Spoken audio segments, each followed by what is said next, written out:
नमस्कार. खबरबाच्या खास बातमध्ये मी विजय पवार आपलं मनपूर्वक स्वागत करतोय. मित्रांनो, भारतीय संस्कृती ही अध्यात्मशास्त्राने ओतपोत भरलेली आहे. अगदी वेदोपनिषदांपासून भगवद्गीतेपर्यंत आणि भगवद्गीतेपासून आजच्या संत वाङ्मयांपर्यंत हा अध्यात्मशास्त्राचा प्रवास आपण सगळे वर्षानुवर्ष अनुभवत आहोत. कारण अध्यात्म आम्हाला मुक्तीचं शास्त्र शिकवतंय, मुक्तीचा प्रवास सांगतंय आणि म्हणूनच असे अनेक ग्रंथ आज आम्ही अभ्यासतोय. महाभारत असू देत, वाल्मिकींचं रामायण असू देत, अगदी समर्थांचा दासबोधापर्यंत आपण येऊन पोचलो, तुकारामांच्या गाथेपर्यंत येऊन पोचलो, तरीसुद्धा आम्हाला त्यातून मुक्तीचाच मार्ग सांगितलेला आहे. आता समर्थांच्या दासबोधांचंच घ्या ना. समर्थांच्या दासबोधातून हा मुक्तीचा मार्ग आपल्याला सुंदर रीतीने सांगितलेला आहे, त्यातलं सौंदर्य खुलवून सांगितलेलं आहे. आणि या दासबोधावरती अभ्यास करणारे जे अभ्यासक आहेत, तो समर्थांचा मार्ग हे अभ्यासक तितक्याच प्रखरशाने किंवा प्रखरतेने आपल्या शब्दातून मांडत आहेत, त्याचा अभ्यास करत आहेत.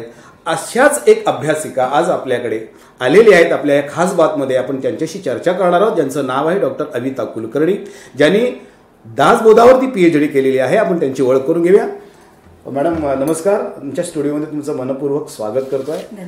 तुम्ही दासबोधावरती PhD केलेली आहे, पण त्या अगोदर मला तुम्हाला असा एक प्रश्न विचारायचा की तुमचा हा प्रवास दासबोधापर्यंत कसा पोहोचला? खूपच छान प्रश्न आहे. हा प्रवास माझा असा पोहोचलेला आहे की खरं म्हटलं ना तर एखाद्या गर्भावर किंवा मुलावर जसे संस्कार होतात ते मातृघराण्यातनं होतात आणि पितृघराण्यातनं होतात. तर मातृघराण्यातनं मला वसा मिळालेला आहे प्लस पितृघराण्यातनं. आता कसं ते सांगते जरा उलगडून की मातृघराण्यामध्ये माझ्या आई वडिलांचं तर ओतप्रोत दासबोधावर प्रेम, त्यामुळे कळत न कळत लहानपणापासून मी हे विषय ऐकत आले, जरी कळत नसले तरी ऐकत आलेले. माझी आजी माझ्या लहानपणी जेव्हा दासबोध वाचायची तेव्हा कळत नसायचं मला, पण कानावर सगळे पडलेले आहेत श्लोक वगैरे, आणि त्यामुळे काहीतरी असा इंटरेस्ट निर्माण झाला, विशेषतः मूर्खांची लक्षणे वगैरे. त्यामधनं मला अतिशय तो भावला दासबोध. कोणत्या वयामध्ये तुम्हाला मूर्खांची लक्षणे वाचायला? अगदी म्हणजे 9वी 10वीत असताना. आणि मग तेव्हा वाटायचं ग अगं आजी असं पण असतं का याच्यामध्ये. त्यामुळे उत्सुकतेपोटी मला तो जास्ती ऐकायला आवडायला लागला. त्यानंतर जर आपण पितृघराण्याचं जर मी तुम्हाला सांगितलं तर पितृघराण्यामध्ये माझ्या वडिलांचे जे वडील ते संत होते, म्हणजे परमहंस पद प्राप्त झालेले श्री अण्णा महाराज, त्यांच्या मुखातनं तो स्त्रवत असे दासबोध. तर त्याचेही संस्कार जीन्समध्ये पण असू देत आणि कानांमध्ये पण असू देत, तर ते असे आम्हाला दोन्ही घराण्यातनं संस्कार मिळत गेले. आम्ही परमभाग्यशाली समजतो. आणि मग त्या लहानपणी आम्ही आपल्या गमतीने तो दासबोध ऐकला. नंतर कॉलेजमध्ये असताना उत्सुकतेपोटी ऐकला. नंतर पुढे गेल्यास मला जर अशी आकांक्षा निर्माण झाली की मी याच्यात काही विश्लेषण करावं असं वाटलं, म्हणून मग PhDला हा विषय घ्यायचा ठरलं. मग अनेकांना भेटीगाठी झाल्या, सगळीकडे त्याचं कसं होईल, काय होईल, मर्म कसं जाणता येईल याबद्दलचे प्रयत्न सुरू झाले. आणि मग करता करता मॅनेजमेंट लपलेलं आहे जे दासबोधात ना ते उद्धृत करण्याचा मी प्रयत्न केला आणि तिथपर्यंत मी पोहोचले असं म्हणता येईल.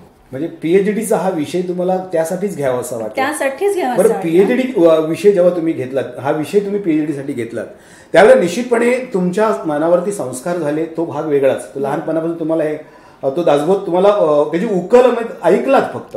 पण ज्या वेळेला PhD हा विषय तुम्ही घेतलात, PhDचा हा विषय तुम्ही घेतलात आणि त्यावेळेला अभ्यासाला सुरुवात केली, त्यावेळेला तुम्हाला दासबोधाची उकल कशा पद्धतीने होती? दासबोध हा फार म्हणजे गांभीर्याने विषय घेण्यासारखा आहे असं म्हटलं तरी चालेल, पण तो एक अत्यंत प्रॅक्टिकल ग्रंथ आहे. फार म्हणजे प्रत्यक्ष प्रचिती घेण्याचा ग्रंथ आहे. ते पारायणाच, अगदी बरोबर, पारायणाचा हा ग्रंथ नव्हेच, म्हणजे पारायण तर करावंच, पण हा जगला पाहिजे असा हा ग्रंथ आहे. आता त्याचं दासबोधाविषयी मला काय म्हणायचं आहे मी तुम्हाला थोडक्यात सांगते की दासबोधाविषयी समर्थ काय म्हणतात ते आधी आपण पाहू. तर समर्थ असं म्हणतात, भक्ताचेनी साभिमाने आणि कृपा केली दाशरथीने आणि समर्थ वचने प्राप्त झाले तो हा दासबोध. म्हणजे कसं आहे की समर्थ दाशरथी म्हणजे राम आणि समर्थ समर्थांना म्हणजे रामांना समर्थ म्हणतायत इथे, आणि त्याची कृपा माझ्यावर झाली, ती जी वचनं आहेत तीच हा दासबोध आहे, तोच हा दासबोध आहे. तो आत्मबोध जो झाला रामांकडनं तोच हा दासबोध समर्थांना प्राप्त झाला, ती वचनं. तर हा त्यांना जो प्राप्त झालेला बोध आहे तो साक्षात श्रीरामांनी दिलेला आहे. त्याची उकल करण्याचा प्रयत्न असा केला की आधी तर आपण त्याचं जे प्रॅक्टिकल नॉलेज असतं ते बघतोय, शब्दांकित कसं करता येतं. त्याचे 20 दशक आहेत, त्याचे 200 समास आहे. कॉन्व्हर्सेशन म्हणजे संवाद रूपाने तो झालेला आहे, शिष्य आणि गुरु यांचा संवाद रूपाने तो घडलेला आहे. त्याच्यामध्ये एक चतुसूत्री मला फार भावली, ती अशी आहे की पहिले ते हरिकथा निरूपण, दुसरे ते राजकारण, तिसरे ते सावधपण आणि चौथा अत्यंत साक्षेप, अशी ही चतुसूत्री. आता याचं थोडक्यात विश्लेषण असं आहे, पहिले ते हरिकथा निरूपण, भक्ती मार्गाला आधारित असा हा मॅक्झिमम भक्ती मार्ग या ग्रंथामध्ये ओतप्रोत भरलेला आहे, पण त्याही बरोबर वास्तववादी आहे, प्रॅक्टिकल आहे. दुसरे ते सावधपण, लगेच ते आपल्याला, दुसरे ते राजकारण, इथे राष्ट्रकारण अपेक्षित आहे. राष्ट्रकारण म्हणजे देशाकरिता, केवळ एका रिजन, एका प्रांताकरता सीमित नाहीये, ते पूर्ण देशाकरता. आणि देशसेवा हीच राष्ट्रसेवा आणि हेच आपलं अध्यात्म, असं समर्थांना अभिप्रेत आहे. तर हे दुसरे ते राजकारण, तिसरे ते सावधपण. प्रत्येक ठिकाणी आपण सावध असलंच पाहिजे. आज कोणीही पोर येऊन आपल्याला काही हे करून जातं, फसवून जातं, असं होता कामा नये. आजही देशकालीन परिस्थिती आपल्याला अत्यंत जागरूकतेने, सजगतेने, सावधपणे राहण्याची आहे. हे दासबोधामध्ये विश्लेषण केलेलं आहे. आणि चौथं, तिसरे ते सावधपण, चौथा अत्यंत साक्षेप. म्हणजे समर्थांनी कडक शिस्तच दिली की साक्षेप हा शब्दच मुळात इतका व्यापक आहे, त्यामुळे तो साक्षेपी घेणं. बोला तुम्ही. उद्योग, प्रयत्नवाद हा समर्थांचा परवलीचा शब्द आहे. प्रयत्न, विवेक, प्रचिती पुढे येतेच आहे. तर साक्षेपी राहावं, रिकामा जाऊ नये, दी एक क्षण, एकही क्षण रिकाम टेकडेपणाने घालवू नये. अत्यंत कन्स्ट्रक्टिव्ह, विधायात्मक कार्य करणं अपेक्षित आहे. असा हा प्रॅक्टिकल नॉलेज म्हणजे वास्तववादी ज्ञान देणारा हा ग्रंथ मला अत्यंत आणि अत्यंत भावला. तेव्हा मी तरुण असताना कॉलेजमध्ये मला फारच भावला आणि त्यामुळे माझा मानस झाला की मी PhD करीन तर मी याच्यातच करेन, आणि वसात होताच. त्याच्यामध्ये अजून मला आतमध्ये खोलात शिरून थोडंसं एक असं सांगायचंय की अजून माझी एक चतुसूत्री मी स्वतः निर्माण केलेली दासबोधाविषयी सारांशात्मक पद्धतीने सांगतेय की विवेक, वैराग्य, प्रयत्नवाद आणि अत्यंत कष्ट, प्रचिती, या चतुसूत्रीमध्ये आपण फिरायचंय म्हणजे आपण अभ्यासच तसा करायचा आहे. आता विवेक म्हणजे कसं काय, विवेक कसा म्हणता येईल तर रघुनाथ स्मरोनी कार्य करावे, तेणे तत्काळ सिद्धी पाहावे आणि राम करता असो द्यावे अभ्यंतरी. हा मनामध्ये खुणगाठ बांधूनच आपण विवेक बाळगायचा आहे. दुसरं वैराग्य कसं म्हणता येईल, देवाच्या सख्यत्वासाठी पडाव्या जीवलगांसी तुटी, सर्व अर्पावे शेवटी प्राण तोही वेचावा, इतकं वैराग्य अंगी बांधता आलं पाहिजे. आणि विवेक आणि वैराग्याची सांगड घालून प्रयत्नवाद आपल्याला जोपासता आला पाहिजे. कसा तर सामर्थ्य आहे चळवळीचे, जो जो करील तयाचे, परंतु तेथे भगवंताचे अधिष्ठान पाहिजे. म्हणजे प्रत्येक कार्याला आपल्याला भगवंताच्या अधिष्ठानावर आधारित राहूनच आपण पुढे जाणार आहोत. आणि प्रचिती म्हणजे तुम्ही समर्थांनी सांगितलं आधी तुम्ही प्रचिती घ्या. कुठलाही गुरु, बंधू, साधू असू शकतो. तुम्ही पहिले तावून सुलाखून घ्या, प्रचिती घ्या, तपासून घ्या. आणि मग ती प्रचिती कशी, म्हणजे कष्टाशिवाय प्रचिती येणे नाही. आजच्या मुलांकरता हा निर्वाणीचा सल्ला की कष्टाशिवाय प्रचिती येत नाही, शॉर्टकट नाहीच, बिलकुल नाही. कष्ट अपरिमित करायचे. जोवरी चंदन झिजेना तव तो सुगंध कळेना. चंदन अदरवाईज काय होईल, नाहीतर काय होईल की सगट, वृक्ष आणि चंदन सगट म्हणजे एकत्रच झाल्या समान आहे. तर चंदनाने झिजलंच पाहिजे, आपलं वेगळंपणा दाखवलंच पाहिजे. दासबोध आपल्याला प्रयत्नवाद, विवेक, प्रचिती आणि प्रयत्नवाद असा वैराग्यावर आधारित असा शिकवतोय. त्यामुळे आपण जे करतो आहोत ते करतच राहायचं, नित्यनैमित्तिक कर्म करतच राहायचंय. फक्त आपण दासबोधाला अभिप्रेत काय आहे तसं वागत राहायचंय, असं माझ्या मते मी थोडा प्रयत्न करते. मला एक अजून असा प्रश्न आहे, माझ्या मनामध्ये आता निर्माण झालेला प्रश्न की दासबोधामध्ये जी काही मूर्खांची लक्षणं सांगितलेली आहेत. तर दासबोध हा ग्रंथ, भगवद्गीता खूप अगोदर निर्माण झाली, सांगितल्या गेली, परमेश्वरांनी सांगितली. तर दासबोध हा ग्रंथ भगवद्गीतेचं काही अंश घेऊन येतो का पुढे, आणि त्याच्यामध्ये सांगितली जी मूर्खाची लक्षणं आहेत तर त्याचा संदर्भ भगवद्गीतेमध्ये सांगितलेला आहे का? आता जर दासबोधाचं त्यांनी रचना कशी केली हे ते पहिल्यांदाच सांगतात. अगदी म्हणजे सुरुवातीच्या समासांमध्येच सांगतायत की दासबोधाची रचना हंसगीता, परमगीता, हंसगीता, रामगीता, सीतागीता अशा सगळ्या गीतांच्या आधारावर ही झालेली आहे. भगवद्गीता हा त्याचा पायाभूत आधार आहे. भगवद्गीतेच्या आधारानुसारच दासबोधाची रचना झालेली आहे. त्यामुळे तुम्ही जे म्हणताय की मूर्खांची लक्षणं त्याच्यामध्ये काही आधार आहे का, तर नक्कीच आहे. म्हणजे मूर्खांची लक्षणं म्हणजे काय की डूज अँड डोंट्स, आपण काय करावं आणि काय करू नये, काय करू नये हे त्यांना सांगावं लागलं आपल्याला.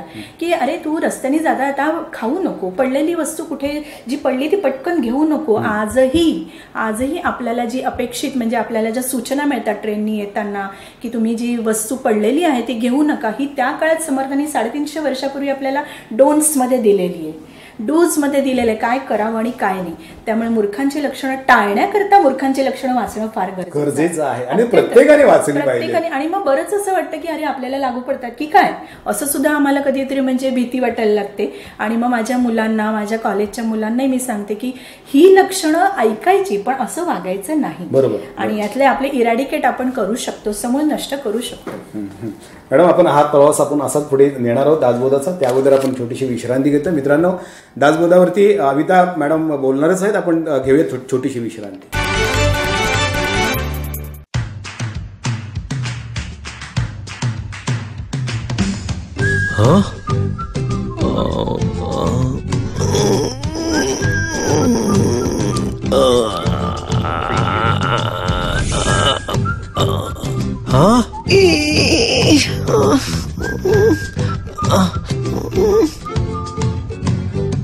To do the DTH recharge immediately, just click on TJSP Smart Money. Enter your MPIN. Go to Merchant Payment. Select DTH Recharge, Service Provider, your account number, the money you want to transfer. Select your account, enter transaction PIN, and it's transferred.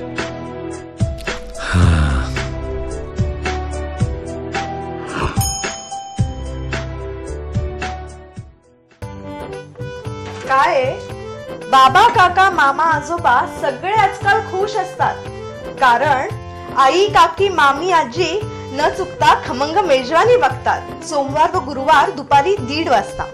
वहिनी, तुम्ही नाराज होऊ नका. आम्हाला माहितीये तुम्हाला दुपारी 1:30 वाजता शक्य होत नाही, म्हणून तीच खमंग मेजवानी घेऊन आम्ही पुन्हा येतोय मंगळवार आणि शुक्रवार सायंकाळी 6 वाजता. चुकवू नयेच अशी खमंग मेजवानी. दुनिया आहे अद्भुत सारी, मोठे संडे मसाल्यांची टेस्ट आहे लय भारी. तिच्या हाताला आहे चव, ती कुशल गृहिणी खाली. मोठे स्पेशल मसाल्यांची आहे किमया न्यारी. मोठे मोठे मोठे मसाले, विसरणी जा मसाले आता फक्त कोठे म्हणा. कुशल गृहिणींची एकच पसंत फक्त कोठे आणा. कोठे कोठे कोठे मसाले. स्वाद आणि जेवणातच नव्हे तर जीवनातही. सुपर मिक्स मसाला, स्पेशल गरम मसाला, तयार चिकन मसाला, तयार मटन मसाला, स्वादिष्ट भोजनाचे रहस्य पोटे मसाले, पनवेल. खबरबाच्या खास बातमध्ये ब्रेक नंतर पुन्हा एकदा तुमचं मनपूर्वक स्वागत करतोय. मित्रांनो, आपण चर्चा करतोय डॉक्टर अविता कुलकर्णी यांच्याशी, जे दासबोधाचे अभ्यासक आहेत. अविताजी, मला सांगा की दासबोध तुम्ही अभ्यासला, पूर्ण PhD करत असताना तुम्हाला दासबोधाचा प्रत्येक कोना कळलेला असेल, प्रत्येक ओवी तुम्हाला उमगली असेल, तुम्ही काही उमगायच्या सुद्धा राहून गेलेले असतील, पण ज्या तुम्हाला कळलेल्या ओवी आहेत अशी कोणती ओवी की जी तुम्हाला आवडली, आणि जी आवडली असेल तर ती का आवडली? प्रश्न खूपच छान आहे. म्हणजे बासुंदीतला कोणता थेंब आवडला असं आहे, पण तरी मी सांगण्याचा प्रयत्न करते की शतवर्षे वय नेमिले माझी आवडती ओवी. शतवर्षे वय नेमिले त्यात बालपण नेणता गेले, तारुण्य अवघे वेचले विषयांसवे, आणि मग वृद्धपणी नाना रोग भोगणे लागे कर्मभोग, आता भगवंताचा योग कोण काळे. म्हणजे याच्यामध्ये ना लाईफ मॅनेजमेंट दिलेलं आहे. म्हणजे मी असा अभ्यासताना मला असं वाटलं की अरे याच्यामध्ये जन्म कार्य आणि मृत्यू या तिघांचाही समावेश आहे. जन्मापासून मृत्यूपर्यंतचा हा प्रवास आहे आणि त्याच्यामध्ये काय होतंय की आपल्याला पूर्ण अखंड 1 ते 100 वर्ष समजा आपण धरला, आता 60-70च धरूया कालमान मानवाचं, तर त्याच्यामधला हा प्रवास आहे. तर तारुण्यामध्ये आपण विषय आणि उन्मादामध्ये गुंतलेलो असतो, त्यामुळे तिथे काही भगवंताचा परिचयच झालेला नसतो. बालपण नुसतं अज्ञानामध्ये खेळण्यामध्ये गेलेलं असतं आणि मग जेव्हा शरीर थकतं, मन थकतं, तेव्हा कसं ते भगवंताला अर्पण करता येईल? नक्कीच नाही. कारण आपण फ्रेश फुलं, टवटवीत फुलं आपण देवाला वाहत असतो आणि मग असं कोमेजलेलं फुल कसं बरं देवाला चालेल? मग हे असं होता कामा नये. म्हणून आतापासूनच तरुणांकरता पुढे मी सांगायचा प्रयत्न करणार आहे की तारुण्यातच दासबोध वाचावा, हा माझा निष्कर्ष प्रकर्ष आणि ठळक. म्हणजे अगदी मी आता उतार वयात चाललेली आहे आणि मी आता देवदेव करत बसणार आहे असं काही होतं कामा नये, असं काही होता कामा नये. आणि सेकंड माझी आवडती ओवी अशी आहे की रूप लावण्य अभ्यासिता न ये जवळी, सहज गुणासी न चले उपाय, परंतु काहीतरी सोय केली पाहिजे अगांतुकपणाची.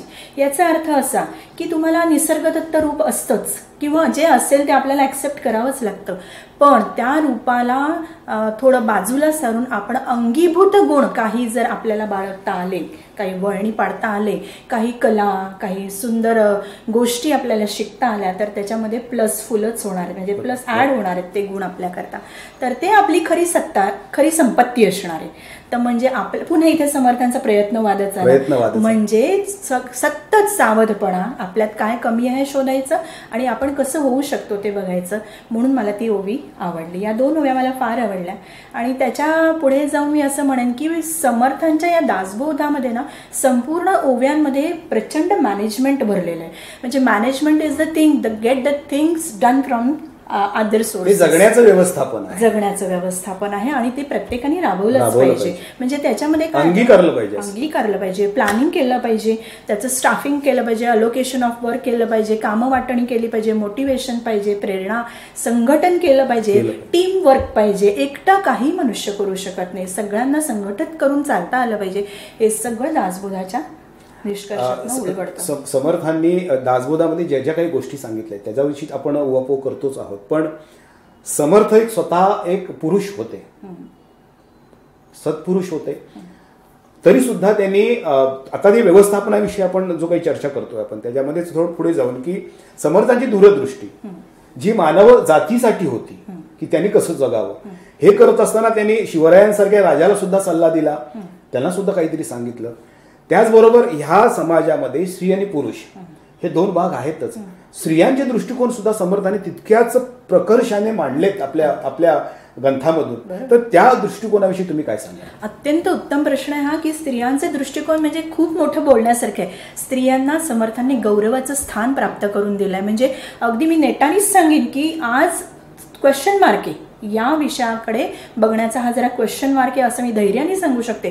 पण 350 वर्षापूर्वी समर्थांनी स्त्रियांना गौरवाचं स्थान मिळवून दिलं. कसं ते सांगते अगदी थोडक्यामध्ये. कसं की वेणास्वामी, नंतर अंबिकाबाई, नंतर बहिणाबाई, या सगळ्या स्त्री शिष्या नामावली, म्हणजे असंख्य नामावली, ती मोठी नामावली आहे त्यांच्या शिष्यांची, स्त्री शिष्यांची. जर आपण वारकरी संप्रदायाकडे पाहिलं तर मुक्ताबाई एक आहेत, त्याच्यानंतर नामदेवांच्या काळामध्ये पाहिलं तर जनाबाई आहेत, त्याच्यानंतर तुकारामांच्या काळामध्ये पाहिलं तर त्यांच्या संत शिष्या बहिणाबाई आहेत. पण या फार तुरळक पद्धतीने. पण आपण या समर्थांच्या शिष्या, स्त्री शिष्या प्रचंड मोठे नामावली ती आपल्याला मिळते. त्यांना मठ, आणि म्हणजे त्या काळामध्ये स्त्रियांनी मठ करणे, मठाधिपती होणे हे तर निव्वळ ना पाहिले ना देखिले अशा पद्धतीची ती गोष्ट त्या काळात होती. त्यामुळे तरी त्यांना तो अधिकार मिळवून दिला. शिष्य आणि प्रशिष्य करायला मदत केली किंवा त्यांना प्रोत्साहन दिलं. स्त्रियांना जर आपण नेटकं परिस्थिती निर्माण करून दिली, मार्गदर्शन केलं, तर स्त्रिया नक्कीच पुढे जाऊ शकतात. हा त्यांनी स्त्रियांवर टाकलेला विश्वास होता. त्यांच्या लेखनामध्ये सुद्धा स्त्री व्यक्तिरेखा येतात. सीता, अंजनी, तुळजाभवानी, आणि त्याच्यानंतर आपल्या कीर्तनामध्ये सुद्धा त्यांनी सांगितलेलं आहेच की की नट नाट्य अभिनय सगळं कीर्तनामध्ये पाहिजे. अतिशय सुंदर नियमावली दिली आहे कीर्तनकारांना. पण स्त्रियांच्या अंग प्रत्यंगाचं वर्णन कुठेही येताना कामा नये, म्हणजे हा रोखठोक त्यांनी ताकीदच घालून दिली.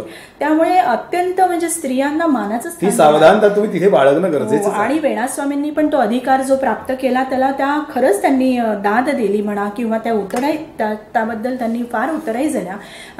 1500 ओव्यांचं त्यांचं जे काव्य आहे सीता स्वयंवर, हे सुद्धा फार प्रसिद्ध आहे. त्या काळात त्यांनी ते लिहिलेलं आहे. त्यांनी मिरजेचा मठ सांभाळला, बहिणाबाईंनी सिऊरचा सांभाळला, आणखीन अंबिकाबाईंनी राशिवडेचा सांभाळला, करवीरचा सांभाळला. मठाधिपती होऊन गेले त्या काळात त्या संत. तेवढा तेव्हा त्यावेळेला त्यांनी सन्मानपूर्वक स्त्रियांना तेथे अधिकार दिलेले होते. त्यांनी समर्थांनी ते समर्थपणे पेलण्याचं ताकद त्यांना त्यावेळेला दिली. आणि हे आजच्या समाजाला हे तितकंच प्रकर्षाने कळलं पाहिजे. केवळ ग्रंथ वाचून उपयोगाचे नाहीये, तर त्या ग्रंथांमधून नेमकं काय सांगितलेलं आहे ते आम्हाला अंगीकरणं आज तितकंच गरजेचं आहे. एकच जाता आता फक्त स्त्रियांबद्दल सांगते अगदी एखादी ओळी. नाना उपाधी वाढवू जाणे, नाना उपाधी गोवू जाणे, नाना प्रीती लावू जाणे प्रपंचाची, हा स्त्रियांबद्दल गौरवोद्गार आहे. आणि स्त्रियांबद्दल त्यांनी गौरवोद्गार तर काढावेच, पण ज्यांनी कोणी निंदा केली त्यांना ते साफ छेद देत. इतकं समर्थांचं स्त्रियांकरता प्रोत्साहन. समर्थांचे दृष्टिकोन हे इतके व्यापक होते. त्यांनी जसं स्त्रियांना सांगितलं, मानव जातीला सांगितलं, मानव समाजाला सांगितलं, तसाच तरुणांना सुद्धा त्याने एक वेगळं काहीतरी सांगितलेलं आहे. तरुण हा आमच्या समाजाचा आधारस्तंभ आहे, तो खांब आहे, महत्वाचा खांब आहे. ह्या तरुणांना आपल्या ह्या कार्यक्रमातून तुम्ही जाता जाता काय सांगाल ह्या सगळ्या प्रवासामधून? आपले आजचे तरुण आहेत ना, मला फार बोलायला आवडतं आणि मी तरुणांशी वेळोवेळी संवाद साधते. कॉलेजमध्ये जाऊन, शाळांमध्ये जाऊन, 11वी 12वी सगळ्या तरुणांशी. तर हे तरुण फार ओपन माइंडेड आहेत, अत्यंत प्रगल्भ बुद्धिमत्तेचे तर आहेतच आणि हेल्पफुल नेचरचे आहेत. म्हणजे तरुणांकडे पोटेन्शियल खूप आहे. फक्त मला एक थोडीशी खंत अशी वाटते की दासबोधासारखा अत्यंत प्रॅक्टिकल प्रात्यक्षिक ग्रंथ त्यांच्या नजरेआड झालेला आहे आणि काहीतरी वेस्टर्नायझेशनकडे, पाश्चात्तीकरणाकडे त्यांचा कल झुकलेला आहे. पण हरकत नाही, आपण त्याच्याकडे त्याचे प्रयत्न करत आहोतच, त्याच्या पुढे अनुषंगाने सांगेनच. तरुणांकरता मला एवढंच सांगावंसं वाटतं की प्रपंची जो सावधान तो परमार्थ करील जाणं, प्रपंची जो अप्रमाण तो परमार्थी खोटा. वेळोवेळी तरुणांना तुम्ही सावध राहा. अत्यंत आमिष आहेत, लोभ आहे, प्रलोभन आहेत तुम्हाला, त्याच्याबद्दल तुम्ही जागृत राहा, सावध राहा. सावधानता हा मंत्र त्यांनी दिलेला आहे तुम्हाला. फ्रेंडशिप करताना सुद्धा सावध राहा, हे समर्थांनी चकोराचं आणि चातकाचं उदाहरण देऊन समजवलेलं आहे ओव्यांमध्ये. त्याच्यानंतर अँक्सायटी, डिप्रेशन याचे फार बळी पडतात आजकालचे तरुण आणि मग उन्माद आणि काहीतरी द्रव्य सेवन करत असतात. तर त्याचा सुद्धा निर्वाणीचा सल्ला समर्थ देतात मनाच्या उपदेशातनं, मनाच्या श्लोकातनं. ते अभ्यासा, ते फार सुंदर सायकोलॉजिस्ट आहेत आमचे समर्थ आणि ते तुमचा अगदी अँक्सायटी डिप्रेशन पूर्ण घालवून टाकतील असे त्यांची म्हणजे प्रश्नच नाही. ते फारच थोर आहेत. मॅनेजमेंटचे गुरु आहेत आपले समर्थ. मॅनेजमेंटचे गुरु याच्याकरता मी म्हणते मगाशीच तुम्हाला सांगितल्याप्रमाणे प्लॅनिंग, पूर्ण आयुष्याचं प्लॅनिंग आपण केलं पाहिजे, त्यानुसार आपल्याला आचरण करता आलं पाहिजे. समर्थांनी कोदंडधारी राम आणि शक्तिशाली हनुमंत यांची उपासना केली. का तर कोदंडधारी राम हा आज गरजेचा आहे, शस्त्र बाळगणं हे गरजेचं आहे. त्याचा गैरवापर नक्कीच करू नका, पण बाळगणं आणि आपला वचक बसवणं, आपल्या देशाला सांभाळणं हे समर्थांचं उद्दिष्ट आहे. तरुणांकडनं त्यांनी करून घेतलं. व्यायामशाळा उघडल्या ते याच करता. म्हणजे सशक्त मन आणि सशक्त शरीर तुम्ही नक्कीच संपादन करा, हा एक उत्तम त्यांनी सल्ला दिलेला आहे. त्याच्यानंतर समर्थ उत्तम ग्राफोलॉजिस्ट आहे. हस्ताक्षर कसं काढावं हे विद्यार्थ्यांना, तरुणांना मार्गदर्शक आहे. अतिशय सुंदरपणे त्यांनी भरपूर मोठा समाज दिलेला आहे, त्याच्यातनं आपण वाचू शकतो. आणि एक छानसा सल्ला देतात ज्यांना कुणाला लग्न करण्याची इच्छा आहे की शोधला विण करू नये कुळहीन कांता. म्हणजे सगळा सल्ला ते आपल्याला देतात. अगदी आजोबांसारखे आहेत, वडिलांसारखे आहेत, मित्रासारखे आहेत, सायकोलॉजिस्ट आहे, तुम्हाला त्यातनं प्रॉब्लेममधनं सोडवणारे आहे, दिशादर्शक आहेत. प्रत्येक रोल समर्थांनी केलेला आहे. तर तरुणांनी हा फायदा घ्यावा. आणि मी एवढंच म्हणते की मी पण एक छोटासा प्रयत्न केलेला आहे की माझं एक मनाच्या श्लोकांचं ट्रान्सलेशन मी इंग्लिशमध्ये केलंय फक्त तरुणांकरता. तर तरुण मनाचे श्लोक ऐकतात आणि विसरून जातात किंवा ऐकतही नाही. मग असं होतं ना की तो विषय कितपर्यंत राहता कामा नये, हा पुढे जायला हवा. इंग्लिश ही भाषा अत्यंत जवळची आहे तरुणांना, म्हणून मी असा प्रयत्न केलेला आहे. जसं की गणाधीश जो ईश सर्वा गुणांचा मुळारंभ आरंभ, हा सगळ्यांना श्लोक माहिती आहे. मी त्याचं असं ट्रान्सलेशन केलंय की understanding is the concept of lord Ganesh. म्हणजे गणपती आपल्याला आकलनाची शक्ती देतो आणि elaborating it into the words म्हणजे शब्दांकित करणं हे सरस्वतीची प्रेरणा असते आणि या दोहोंचा मिलाफ म्हणजे नॉलेज आहे. तर ह्या नॉलेज म्हणजे हे सगळं आम्ही जे मनाचे श्लोकांचं इंग्लिश ट्रान्सलेशन केलंय ते ट्रान्सलेशन नाही म्हणताना त्याची समरी जी मुलांना भावेल. तर आता आम्ही जेव्हा बायका गेट टुगेदर करतो, हळदी कुंकूचे कार्यक्रम करतो किंवा अन्य काही उपक्रम असतात, 61 असते, 75 असते, तेव्हा माझ्याकडनं हे लोक असे कालातीत कॅलेंडर्स घेऊन जातात, मनाच्या श्लोकांचे कॅलेंडर्स, जेणेकरून ते आपल्या सर्कलमध्ये वाटू शकतात. आणि आपल्याला आता ना खण, नारळ, ओट्या हे वाटायचं नाही किंवा वस्तू आणि संक्रांतीला भेटीगाठी काही 5-10 रुपयाच्या द्यायच्या नाहीत, पण आपल्याला हा वसा द्यायचा आहे, वैचारिक वसा आपल्याला प्रसारित करायचा आहे. तर त्याची कोणी ना कोणीतरी सुरुवात करायला पाहिजे. तर तुमच्या तरुणांना माझं आवाहन आहे की तुमच्याकडनं मला हा प्रतिसाद नक्की मिळेल. याच्यामध्ये no cost, no profit, no loss बेसिसवर आहे. मला 1ही रुपयाची आवश्यकता नाही आणि एक्सपेक्टेशन पण नाही, अपेक्षाही नाही.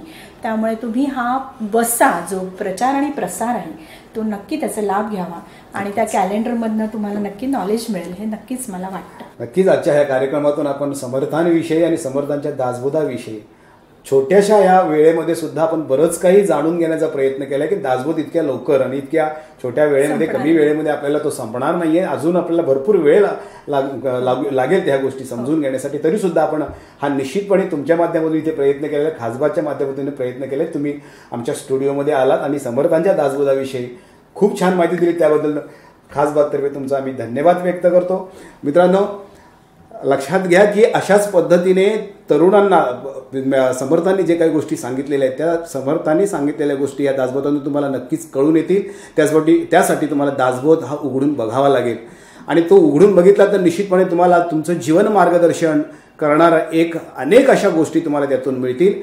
या कार्यक्रमातून आम्ही अशाच पद्धतीने वेगवेगळ्या वक्त्यांना, वेगवेगळ्या विचारवंतांना आम्ही इथे आणतो आणि तुमच्यापर्यंत चांगल्या गोष्टी पोहोचवण्याचा प्रयत्न करतो. असे विचारवंत जे असतील तर तुम्हाला माहिती असलेले विचारवंत कोण असतील तर निश्चितपणे आम्हाला सांगा, आम्ही त्यांना इथपर्यंत घेऊ, इथपर्यंत आणून तुमच्यापर्यंत पोहोचू. पण त्यासाठी आमचा पत्ता लिहून घ्या. दोस्तों, हम इंटरनेट के माध्यम से जुड़े रह सकते हैं. हमारा ईमेल एड्रेस है khabarbaat@live.in. फेसबुक पे हम मिल सकते हैं facebook.com/khabarbaat. यूट्यूब पे हम मिल सकते हैं youtube.com/UNBSuman. हमारा मोबाइल नंबर है 9869009449. तर पुन्हा भेटूया नवीन व्यक्तीसह, नवीन विचार घेऊन. तोपर्यंत धन्यवाद.